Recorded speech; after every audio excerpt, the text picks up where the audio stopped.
absent of boundaries, that you can just say what you want, go where you want, explore the realms of conversation, I suppose is the way that I would put it. I've got one in my head. Long distance relationships. Good one. Because I'm in one right now, and we don't see each other as much as I want to see each other because of we both work so often and stuff like that, and I'm struggling to cope with it, and I was speaking to her about it. Always like I'm trying to process in my head how to make it work, and she's just saying it takes time, and I'm hoping it takes time, but I'm struggling in my head because I don't want to also hold her back in my head. If something comes up and stuff, I want her to go for it and not think about me. Why? Because she deserves the best.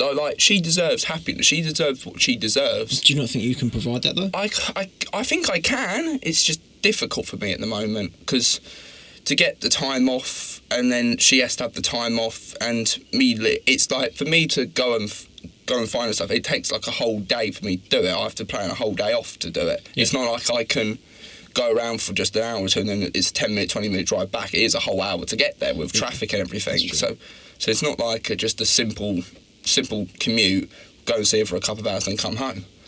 It's just a bit of a pain in the arse, really. So I just want to hear on your intake. What is your intake on long distance relationships? I've never had a long distance relationship, but I'm in a similar situation when it comes to sort of the act of spinning the plates, juggling things, where I think I can provide something that might be useful on this point.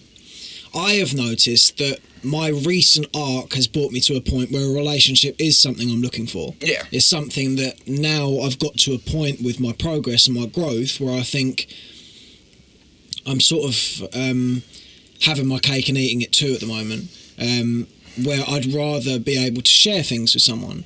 And as a result of that, as a result of understanding that's something I want to do, I've had to come to terms with the fact that that means I'm going to have to forsake some things. I'm not going to be able to do exactly what I'm doing now and put a relationship on top, because I won't have the time. I already don't have the time. So when you look at it from that basis, it's like, right, you're going to have to do some moving around to make things work. And I think the thing I would sort of voice to you as potentially to sort of hit back at myself is, if it's important enough to you for it to need to work, you will make it work. Yeah. And that's, I suppose, the most important question to ask is, where do your priorities lie within what you've got going on? Now, of course, from a logistical sense, you're going to have to put your job pretty high on that list. Yeah. Because you need the job to make everything else work. Exactly. So from that point, you could sort of pyramid scheme this, where you'd put your job at the top and then work from, what I would do if I was you, is work from how much time you spend elsewhere. So what's the next busiest thing you do? Where do you spend your next most amount of time? At the club, probably. So socialising. What time does that happen? I appreciate that you quite often come up after work. Yeah, the evenings. Yeah. What about other days? Are there days where you'll come up just? Trying to think. I'm so at work so often. It's not really about a day, really. Well, what about a day like today? Yeah, Thursday's the only my only day off, and I did text her saying, "Are you available?" And she's working. Right. So this is where the commute comes into it. Yeah, and I appreciate this is the difficulty when you're working with two people, is you've got to accommodate for one person's routine and another's. Yeah. I was talking to Toby about this, of the fact that routines present that difficulty of the fact that they're very idealistic. It's like, I want to do this thing at this certain time, but that won't work if I also want to see this person at that other time, because you've got to juggle things. I think something that's been pretty useful for me on this point is to not follow a plan. And what I mean by that is, if you set out specific times to do things, one way or another it tends to not work. Yeah. Whereas if you set out specific intentions of things you want to do, then you're more likely to find space for it. Yeah. I'm not sure if you've heard this aphorism before, but it speaks of the fact that if you want something done, make a busy person do it. Give it to a busy person. Because if someone who isn't busy will find a way to not do it because they've got too much time.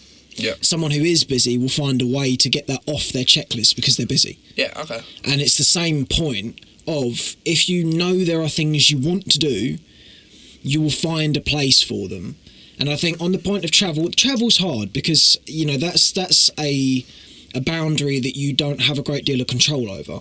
Yeah. But that's not to say it's not something you can play. You know, it's not to say there's not a way that you can make that work, because there is. Yeah. And I think it sounds trite to say, oh, if it's supposed to be, it will be. But I do believe in that, of the fact that you will find a place to make it work. Yeah. You know? And I think even if that means that you're sort of,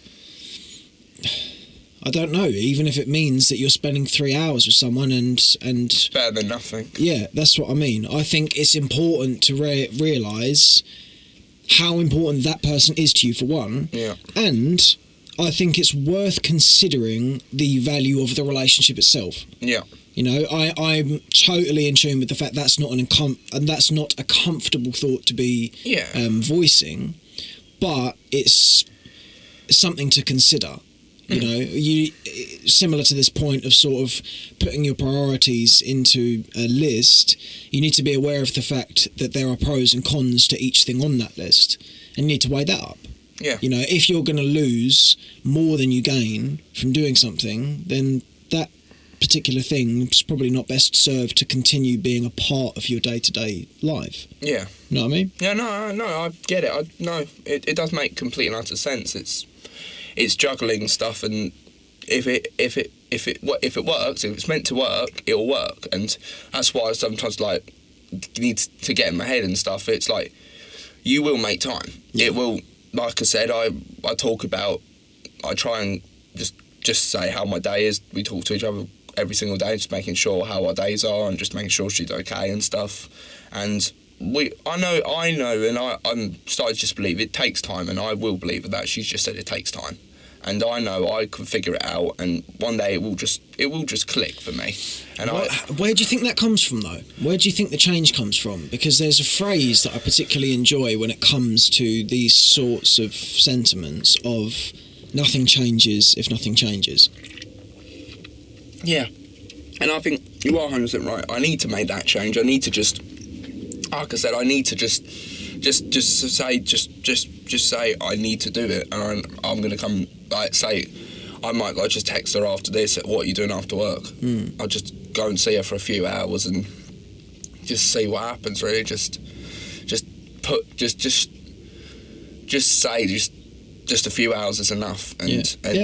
And I think that's why I need to just put in my head, even 2 or 3 hours is great, and I need to just start putting that into my head, really. And because I think to myself, I need to spend the day and stuff like that. And you don't need to spend the day, even a few hours I need to know that is a lot, and that is what you need in some like relationship and stuff. And like I said, I am like from where I was like 2 or 3 years ago.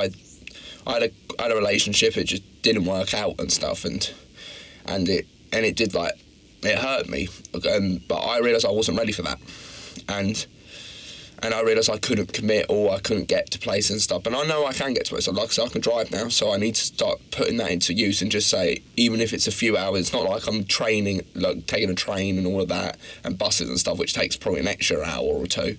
It's literally a good hour drive. Go and see her for a few hours, then come back home, and just at least I got to spend a few hours. And I think that's what I've just got to start saying to her. What are you doing after work? And we'll do something after work. And I think I need to start, because she finishes about 5 o'clock. So if I can pick her up from work for 5 o'clock and just do a few things, a few hours, drop her off at home, and then at least that's something. Back home by 10. Back home by 10. I've done something, and I've made that change, and I realise, even if it's like a Tuesday, because normally it's Tuesday, I get Tuesday, Thursdays off. Maybe on the Tuesday and Thursdays, I say to her, what are you doing after work?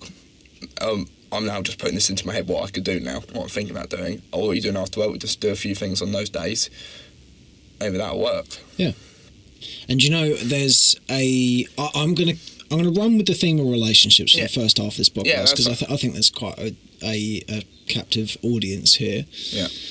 But there's something you've said there that I think people don't realise often enough, or something you've done there rather, and that is thinking about your problems. I think a lot of the time people are aware of the fact that there's an issue and they know that they need to solve it, but they don't actually sit and think about how to solve it. Yeah. They'll just be aware of the fact that there's this Greek tragedy's worth of inconvenience in front of them, but they won't actually think about how I can jump this hurdle, you know? Yeah. I think a lot of people will put themselves in a position where they assume that basically by, and I'm not saying that you're doing this because you've just done the opposite. Yeah. They will assume that by identifying the fact that there's an issue, that the issue will be resolved. And that's not true. Yeah. You need to do something for the issue to be resolved. And I think a sort of extension of that point could be found in what you've just done there of, I do wonder whether you were thinking of a way to do this where there was no inconveniences. Yeah, I think I definitely was. I was hoping that I think for me, I was just hoping that one day we'll just both be free, because that's kind of what happened before when we met the first time. We were just both free, and I kind of forced the situation. What are you doing tomorrow? And she said she's off. Right, we're meeting up, and that was it. I kind of like said, just was blunt to her and just said, well, this is before we even got together. I was like, I'm seeing you, and it was, like I said, when we got to see each other, like I said, it's one of my favourite days I've had this year. It was just a laugh and a joke, and I hadn't seen her in like 2-3 years, and I realised how much I missed her, and all of that, and I think that's why I need to just rekindle my head, and I'll make time for her because she makes me feel happy. Yeah. And I think I still need to just put that in my head, but I think because I'm autistic, like my mind just wants a routine, and it's like taking a bit out of the routine, you know what I mean? It's like Tuesday, Thursdays I do normally F all, and you can swear. I try not to swear too much because you could get money in the future and it will mess it all up with ads. I'm pretty sure you need to get past about 3 minutes before you. Yeah, that's true. Right, fuck all. You do fuck all. Yeah, I do fuck all. Yeah, on the Tuesday and a Thursday. So because that's basically what my routine has been for the last year. But that is no routine though. There's no routine there. I know this is very inverted point because routine is just what you're doing. That's literally what it means. Yeah. But it's not regimented routine, I suppose. There's a difference. Yeah, because again, like I said, my Tuesday, Thursdays are normally it's the only day when I know I haven't got anything planned.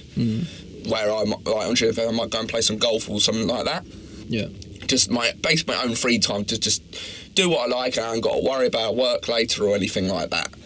And all of that. So maybe so that's where I thought to my days, maybe Grace will be free on any of those days. But sadly she ain't. So that's where the issue came in, and I because of my autism, like what I said about my autism, I didn't want my routine to change, which kind of messed. So I left it for a while, and hopefully it would just figure it out by itself. But the more I realise, when you both work, you work like every single week and stuff, it's never going to figure itself out. You got a routine. You figure it out. You figure it out. You want it to figure it out, but it won't. I think one of the most useful traits for someone to have, and this is ubiquitous, it's something that's useful for relationships as much as it is anything else, is agency. Because I think being in a position where you see that you've got a problem, you see you have something you need to do or you want to do, and doing it, that's a really useful skill. Now, I totally understand that I'm speaking from a different perspective here because, as you say, you've got autism, and that's something that I can't I don't have that. Yeah. I appreciate there is difference there, but you have shown that this is something you can do. I think it's just maybe a reframe on how you do it is in check. Because, for instance, or unnecessary, how did you get the job up at the club? The club, friends. How did you get it though? Just like so, both jobs actually I got was from my mum and dad knowing people, or like knowing. So Jane asked me to do it because she knew I was interested in doing it if one of them ever left, because I like to help out and stuff. So Jane texted me saying we got a free opening for the afternoon session. Do you want to do it? And I was like, yeah, fine, I'll do it. So that's how I got it. It's basic to me. It's like knowing people. To me, I think in this day and age, it's not as much what you know, it's who you know. And because, like I said, both my jobs literally were based on my mum and dad good friends with the people. So my mum and dad knew Carrie quite well, like for a few years, and they just said, "Do you think is there a room for like Alex or something?" Like, yeah, we'll give him a go, and that's how I did it and stuff. So yeah, so that's how I got both of my jobs really. It was from my parents knowing people and me knowing people. But you walked through the door. Yeah, I walked through the door. I was terrified, but it was you that actually went in there. Yeah, so yeah. I think you on a point like this, you can either choose to provide yourself with praise as to be actionable for the next thing. You know, say, well, I was the one that actually went and started the job and have stayed at the job since then. Yeah, I could have walked away. It's obviously something I can do. Yeah. You could have walked away, but you didn't. Because I like money. Yeah, but it doesn't matter why you did. Yeah. You did. You decided that my routine is this, and now my routine is this. It changed your the routine. Yeah, no, actually, I never really thought it like that. I think this is something I'm trying. This is something that I need to do more often, and now I'm getting better at doing this. Yeah. Is finding a way to make things positive. Yeah. You know, you've got a predicament. And you've got evidence in your life from what you're doing at the moment and what you have done that there is a way for you to solve this issue. You can do it. You've shown that you can change from one routine to the next one. It's very easy when you've got a problem to sort of put yourself in this position where you feel as though you can't do anything about it.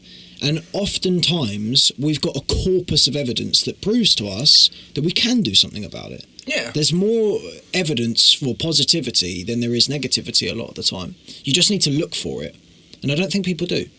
Yeah, I think in us humans, we always prefer to look at the negativity and then the positivity. I always feel like we always try to find something wrong with us because we don't feel like we're, I don't know, something in our head rather find us like trying to humble us and stuff. And I wonder whether it's an evolutionary thing.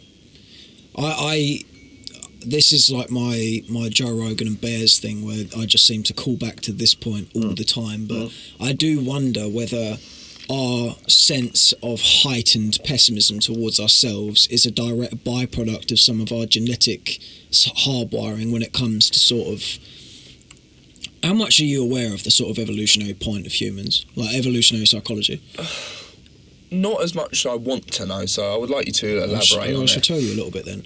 Essentially, the point, and for reference, the book that I read that has put me onto this trail, and then there's been plenty of research after this point, was a book called The Ape Who Understood the Universe. Okay. And basically, that book outlines the fact that everything humans do is for the intensive purpose of breeding. It's promulgating your gene. Yeah, that is. This is why when people say can't understand sort of the sincere levels of sadness and upset that are melancholy that are in society now, humans aren't actually made to be happy. They're made to be successful in advancing their genes. Yeah, we have to. Yeah. I think that if you take this sort of and invert it, being pessimistic about yourself is in some respects halfway towards addressing the issue. You've outlined the problem, and or I suppose you could take this other way actually. You're aware of the fact you've got a problem, and when it comes to how you work as a person, having a problem in if you were a caveman, let's take it right to the root here, having an issue is something that you would be very aware of because it would be a particular disadvantage to you. Because for the sake of either being in a tribe or advancing your genes, that could be a real sticking point for you. So you're aware of it. I think we have an inbuilt capacity to be aware of where we are not so good as to highlight the issue in order to address it. Yeah. I think the problem that we have now is we've got this extension of that in the form of social media that exacerbates the issue to such an extent that it's no longer actionable help. This is something that Joe Rogan actually spoke about with cannabis, of people will quite frequently voice the concerns with weed that they get paranoid. You must have heard this. Yeah. People get paranoid. Now, he had quite an interesting frame on this, which I have to say I'm inclined to agree with, of paranoia is not a bad thing if it's serviced in the right way. If you're worried about something, you might need to be worried about that thing. Yeah. You know? Yeah, no, if you're in a position where you think, oh, I don't really know if I'm being that nice to people, you could be, I understand how you could be just sort of fabricating this. Yeah. But there is a world where maybe your brain is telling you, do you know, actually, that is something you might want to look at. Oh, no. It makes sense. Like I said, we can be like paranoid and stuff. You are worried about things. You can be worried about things. And I think what we need to start putting is it's okay to be worried, but we don't want to be worried. Yeah, absolutely. And because it's part of human nature. Anxiety is a feature, not a bug. It's a feature. If you're not nervous about doing things, well, it might be like stuff that you've never done before. It's not. I don't think you might not be as nervous of a type, but I feel like there's always something. Most people are. Yeah, most people are. I think there's always something someone will be nervous about, and I think that's completely fine. And going back with like anxiety and like saying, and I think some people might say anxiety is like out of control, and I think it's okay to be paranoid about things as long as in a controlled if it's controlled. If it's when it goes a bit out of order and you start doing silly things and stuff, that's when it becomes a bit of an issue for me. I think it's almost a step closer to home with that, where it's okay to be anxious if you intend to do something about it. Yeah, exactly. I think it's very, very easy to not do something about it and be anxious. This is something that I have only just been able to sort of jump over in recent sort of days, weeks maybe, is if you've got anxiety towards a topic, it calls back to this idea of agency. Do something about it. Yeah. You know, you can do something about it. I think as well, I'm going to sort of bring this down into smaller steps, and then I'm going to relate it back to the point of relationships. Yeah. I think the benchmark for action is set very low. Yeah. And what I mean by that is people assume that in order to do something progressive and positive for yourself, be it abolishing a concern or moving yourself towards a goal, that you have to do something particularly impressive. I don't think that's the case. I think you can progress and enhance yourself on a micro scale and achieve a lot by doing that. Yeah. You know? Yeah. I would say that if you... It's Joe Rogan. This seems to be an eminent theme of today's video. He speaks about building a mountain with layers of paint, which means you're just progressively providing more and more evidence and growth and reps towards your craft. I think it's very useful to be aware of the fact that you can do small things to make yourself a lot better than you were. And the way that I'm going to tie this back to relationships is with socialising. Because I would say, and I'm sure you will understand, this is something I understand intimately well. Yeah. It's very hard to socialise a lot of the time. Yeah. Particularly now. I'm going to park that. Before I go any further, I want you to come in on your side of that, of how you feel about that. How do you feel about socialising before I go anywhere else? My view on socialising, I think... Is it something that you struggle with? When I was younger, I think nowadays it's not as bad. When I was younger, God, I struggled to make friends and everything, and I always thought I was very awkward and stuff, and it's not as bad as it used to be, like, nowadays, but I feel like with me nowadays with socialising it's a craving I need now. I like that. I didn't, when I was younger, I would just lock myself in a room and not do anything. I will say my job and working, that's definitely made me socialise more, because you're talking to people every single day at my job. So I think that's brought me out of my shell. So, because before I wasn't really, like at school, I got picked on and bullied, so I didn't want to socialise with anyone because I only made like a few friends at school, which are my best friends now. You had a bad experience. I had a bad experience. Was. Yeah, exactly, because everyone just like, and I always like kind of annoyed me that all the girls that look like nice, they're all like the bad boys, like all the naughty kids that got detention and stuff. That's all the girls wanted. So it kind of triggered me thinking, what are they doing so different? It's just trying to impress everyone. Like, oh, no one wants that goodie. No one wants like someone that's actually calm and good. They just want someone that just wants to start. That's only in school, though. Yeah, I know it's only in school. But for my age, yeah, when I was about 13, 14, yeah, that's what I mean. Yeah, I know that's not like the real world and stuff, but it annoyed me when I was about 13, 14, because when you get your first like crushes and stuff like that, and then they all just like them, it's like, what did I do wrong? But as I got older and stuff, and when I started my first job at the pub and stuff, that's when, because I was still like, I was very shy when I was started. They all say it. When I first started working there, I was a very quiet type. But now they say I can't stop talking, and they all think I'm just a yapper now, which is quite funny. I laugh about it. Yeah, it's good. And then when I turned 18, also going up the club more often. When I turned 18, and I socialised with you, socialised with Ian. Like, Ian's one of my good mates now. I've never thought in a million years that one of my good mates would be quite an old guy. But I love his perspective on things, because we're in two different generations. He just gets so amazed about all what we talk about. It's like he goes like, I feel like Tom speaks. He goes like, I feel like Tom speaks in a different language. I'm like, okay. He's like, yeah, but it's like, I just laugh at it, because it's like, I always find it so curious. How do they think about things, about what we're doing in this generation? It's like they're probably thinking technology advanced, like none of them had phones, didn't even exist. And Ian won't watch movies that have too many special effects in them. Exactly, because he forgets. I'm quite surprised he never watched Star Wars then, because that was like the 70s, and that was brilliant special effects of the 70s. Well, mind you, that was probably that. I think that's probably the threshold for him. The threshold for him, probably, yeah. But it's so interesting to see. I like that you said that though about the different age groups, because this is something I've had a bit of like a funny experience with. Is, I work down at the park.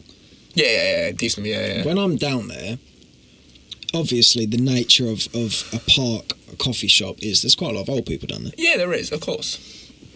There's two people down there who I have become very good friends with, who are 75 and 76. Now, I spent quite a long time sort of apprehensively calling them my friends, not really knowing if I could. Yeah. And then all of a sudden, I was speaking to my mum about this. My mum was the one who really enlightened me on this, it doesn't actually matter how old the person is. Like, do you like the person? Yeah. Yeah. Well, they're your friend then. And, that's the extent of the point. Yeah. And I would say as well, I like what you said there, that it's the different perspective on things. Yeah. And ultimately, if your intention is to grow and progress your mind, the thing you need to do is immerse yourself in different perspectives and frames and information, and you need to be expansive. Yeah. A pretty good way of doing that is to talk to people who were alive before you were even, 50 years before you were born. Yeah. Because they will know so many things that you'd have no idea about. No idea about it. Exactly. I, for instance, I shall pluck one example off the top of my head. One of my friends, my dad said this, and then my mate said it, and I had no idea what it meant. He said 2 and 6 in reference to something being worth. He said it was worth about 2 and 6. Now that means 2 shillings and 6 tuppence, I think. Yeah.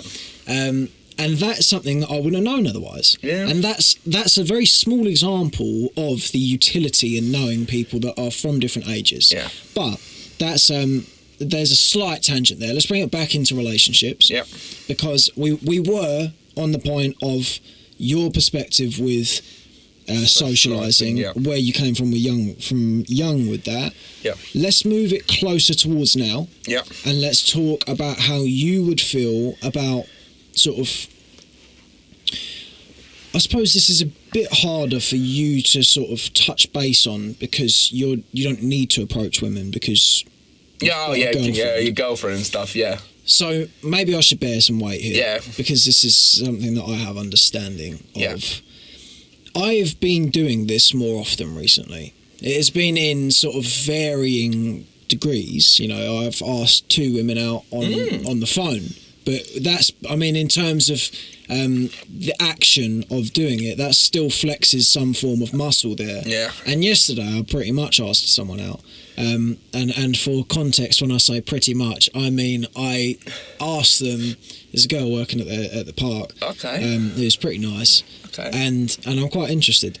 And I asked her. I was like, "What are you doing on the weekend?" and she said that she was going up to London, staying in London with her brother. Oh, fair enough. I thought, right, I'm this far, and she said, oh, what about you? And I thought, right, well, I asked for the intensive purpose of saying, if you're not about, I was going to say, do you want to go and get a coffee or something like that? And I was like, oh, I'm just looking for something to do.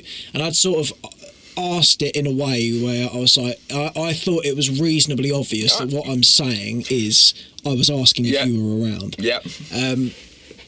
And in doing that, this is something actually, I do 3-minute Thursdays now. I'm not sure if I've seen them. I missed last week, which was very... that's poor I totally forgot. It was because I did a podcast on the day. That's fair enough. I did the 3-minute Thursday yesterday. It's coming out today. Yeah, there you go. And yet the one that I did that's coming out today is talking about how I felt yesterday of... There's like this intense level of discomfort even though you did the thing. I know, your heart's like, you're nervous because you think, what's she going to say? I almost couldn't breathe.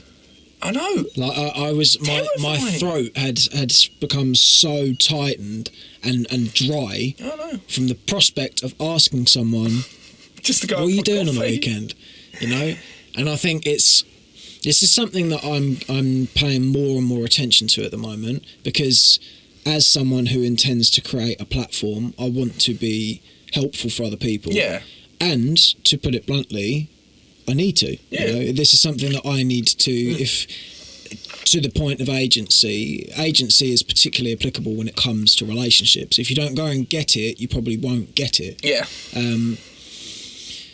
I think it's hard now for people to sort of come to terms with what it is that I've just said, of the fact that very small actions can push you towards this goal quite significantly. And that's the reason why I wanted to talk about it, is the difference between asking someone out on a text, or even just speaking to women on text and not at all, is very big. It is big. You know, I spent probably 2 years reliably off of social media. I would go on for like once a month to check the fighting Instagram, and otherwise I was away from it. And as a result of that, I came out of when I was sort of in the midst of being unaware of the fact that this had its own implications with regard to my socialising. When I came out of that and realised this, I thought, fuck, I'm really struggling to actually talk to people, because I haven't spoken to anyone even on text. You know, this is not something I've been doing. And I think I'd like to just shed a bit of light on the fact that the benchmark is set pretty low for action. And as a result of that, you can exploit there, because you can, if no one else is doing anything at all and you do something, then you're quite significantly ahead of the game. Okay. And that would be my perspective on relationships with that front. So, in a roundabout way, I'm going to say, let's go. We've touched on long-term relationships, and more specifically, the sort of implications of trying to balance relationships. Yeah. We've touched on approaching the relationship, yeah. Is there anything else you think is important when it comes to relationships that people would want to know? I'm trying to think, because there's definitely more. So you got the approach, you got the long term, and I think talking about it, I think it's the future. The future. I think the future of relationships, and on a social scale. On a scale of with what. I think it's important that people talk to their partners about what they want in the future. Yeah. I think like you can talk about the short term, and then when you start like you got the long distances and that, but when you're with the person for like a few years, I think it's very important that, like, if something's up, I sometimes believe not enough people do this. When something's wrong in the relationship, I feel a lot of people just hold it in and block it up and not just tell their partner what's wrong. Yeah. And I think this is what causes a lot of relationships to end. Because I think for me and my girlfriend, for us, the most important thing when we got together was communication. If something's wrong, tell me. Yeah. Because I'm here to try and make it. I might not be able to fix it, but try and make it calmer and easier. And I think it's very important for everyone to hear that they're tough. They are tough, but holding it in and trying to just block everything out and not communicate to your partner when something's wrong, I think will only make it worse. And I think communication is the key for making real long relationships last for many years.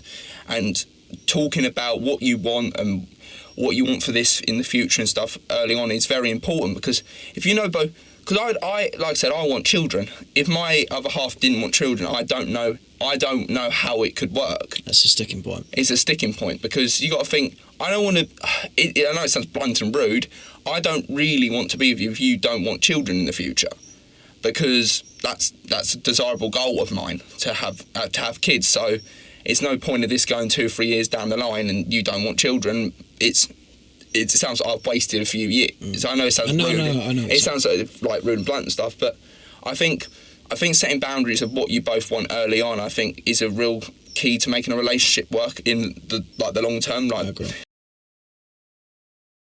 And communication is key, I think. I think for relationships, communication is so key, and I think more people need to talk to their partner, make sure they're okay. I think more people need to realise it's okay to be worried, and stuff like that. And I know sometimes you just want to bottle it in and not tell anyone and stuff like that.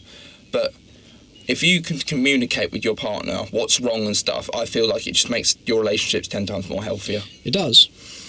And there's no question on this point, because when you bottle things up, there's no secrecy to the fact, ironically, there's no secrecy to the fact that you will perpetuate the problem. You will make things more problematic, because it's simmering. Yeah. You know the feeling of being pissed off and not being able to do anything about it. It makes it worse. You have your own outlets for this. Yeah. But when it comes to a relationship, that outlet quite consistently needs to be each other. Yeah. At least if the problem is the other person, then it needs to be that way. Yeah. If someone's pissing you off because of the way they're being, they deserve to know that, and you deserve to have the comfort to tell them. Yeah. I think this is something actually I don't like keep using myself as an example, yeah. But I think I have quite a good example. Yeah. I would say that my intentions are not particularly common. Yeah. I don't think there's many people that are saying to their potential partners that I'm not going to be able to see you that often because I'm doing a podcast. Oh yeah, yeah. I don't think that's. You're not going to say that at first. Like, you're not in your first date or two. You're not going to say all the. Why? I think it's because people don't want to sound too forward. They want. I think some people like to wait a little bit because they don't want to say it too forward. Yeah. I can understand why it might be better to talk not on your first date. Well, how many kids do you want and all of that? Not first date, but there was something I saw in this. I can't remember who said it, but I thought it was really very intelligent perspective. Was in the honeymoon phase at the start of relationships. You fucking love each other. Oh yeah, God, there's so much going on. The first 2-3 weeks, it's the most loving bit of it. What changes? I think. I don't actually know. I think it's. I do. What? Effort.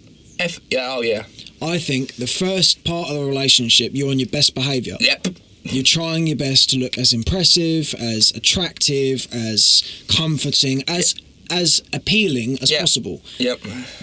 The veil slips after a while because it was an act. Yep.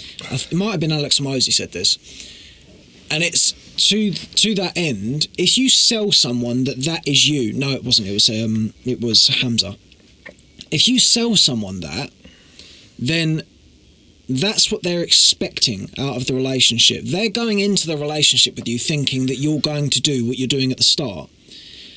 When you change, there's going to be a problem, because it's like buying something in a store thinking, yeah, I fucking love that microwave, it looks sick. Yeah. And you open up the box and it's a toaster. You go, hang on, what? I wanted a microwave. I want a microwave, yeah. If you waited 3 weeks to open the box, that is. Yeah, exactly. The point, what I'm saying is, if you show someone something and that's not what you're actually capable of putting up or continuing, then you're selling them wrong. You know, you're not showing them what they're getting. Yeah, exactly. And I would say, from my perspective, this is something I have had to wrangle with. Yep. Of, if I'm not, there was someone I was talking to, not like seriously, but I was talking to her, and it was there. And she was coming from the frame of like, I want to see you all the time. That's what I expect from a relationship. I want to consistently be with someone. She said something like, I want to see you 8 days a week. I was like, that's a bit. I was like, that's not going to happen. That's not something I can do. I just simply cannot do that. Yeah. I will not be someone who is going to be reliably there a lot of the time. I need someone, from my perspective, who is willing to go through some hard stuff with me. Yeah. You know, because I'm not going to forsake this. This is something that other people will have to work around. And that doesn't mean, calling back to what it was we said at the start, that I'm not willing to work with that and find ways to work it out. They can come on the podcast. That's one of the ones. Yeah, I was gonna say that'll be fun. Couples podcast. Yeah, do you know what? Actually, like, unironically, I would. It'd be quite funny though. Because this is quite fun. This is the point I'm making. Is I'm not interested in someone who wouldn't be willing to support me with this. Yeah, oh god, yeah, no. Because it's too important. It's too important, yeah. Dreams, mate. You know? I think it's very important that, like, if they're not going to support you in what you love, what's the point? Like, exactly. you want someone there that wants you to do well, wants support and loves like this. Like, says like, does this make you happy? And it does. You love this is what you want to try and. Yeah, I mean, I don't seem to find much more enjoyment than doing something along these lines. Like I said, you never thought this like a few years, like a year ago. When you think of yourself a year ago, this was nowhere near what it is now. Like, I was here for one of the first few times when you started the guest like, a few months ago, and the quality and everything, it's gone up, and it's. Thanks, sir. And I love everything about it, and like I'm so invested. It's like.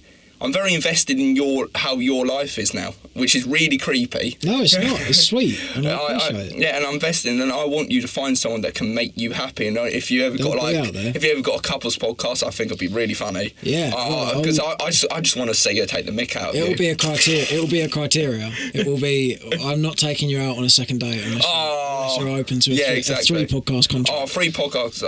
Oh, there we go. We get 2 couples. Get my girl, and we'll just talk about them bullying us. Probably. The thing is, though, I unironically, I think it'd be a really good thing to. I think it'd be interesting. I think it would be interesting, but that's it. That's for the future. When they're here, I should call back. Maybe when that podcast comes out, I'll clip this. Yeah, clip this and just show it to them. Just us talking about this. So we were talking about you, and then I have like a beer in a year's time. You might do. Yeah, but no, might come out. Anyway, relationships. I think you can quite easily sort of hide the important parts of yourself because they're more intimate parts of yourself, or they're more sort of quirky parts of yourself. If I got in a relationship, or if I went into my relationships masking the fact that I do some pretty uncommon things, you know, a podcast is not something a lot of people do. Yeah. If I masked that, and then all of a sudden, maybe I took a 3-week sabbatical at the start of the relationship where I'm paying a lot of attention to this person, I'm seeing them 4 times, 5 times a week, and then all of a sudden, a few weeks in, I go, can't see you this week, I'm busy. Okay. They're going to go, what have I done wrong? What have I done? It's just not healthy, I think. And this is something I shall tie in, is you don't want to choose the option that's in front of you just because the option's there. Yeah. I would wage that a more useful method for approach with relationships is to go for what works, not to go for what is attractive or what's in front of you. Yeah. And I think a lot of people do that. I think a lot of people will quite reliably choose their relationship on the point of convenience rather than on the point of compatibility. Yeah, because they rather want that. They'd rather have a relationship than not have one a lot of the time. It's quite a big thing. It's quite a big thing. No, I could see that. I think that status of saying you're with someone probably makes you feel more empowered. I don't know. Makes you feel validated. Validated, yeah. Because like I said, in our heads, back to the primal instinct. The primal instinct for us, the goal of us, the human being, us animals, is to breed. Exactly. Which for us, when people say, "Oh, you got like a partner," stuff. When you say yes, they see you. I don't know. It seems like you as you're doing your job. Or like, I know it sounds very weird and stuff. It's like you're doing the thing that your entitled mind is meant to do. The goal of us when we were born is to expand, breed, and continue to develop of what the next generation is. Which puts a relationship as the number one thing, possibly the most important. I think it's the most important thing to us. You have to deprogram it not being that. Yeah, deprogram it, but yeah.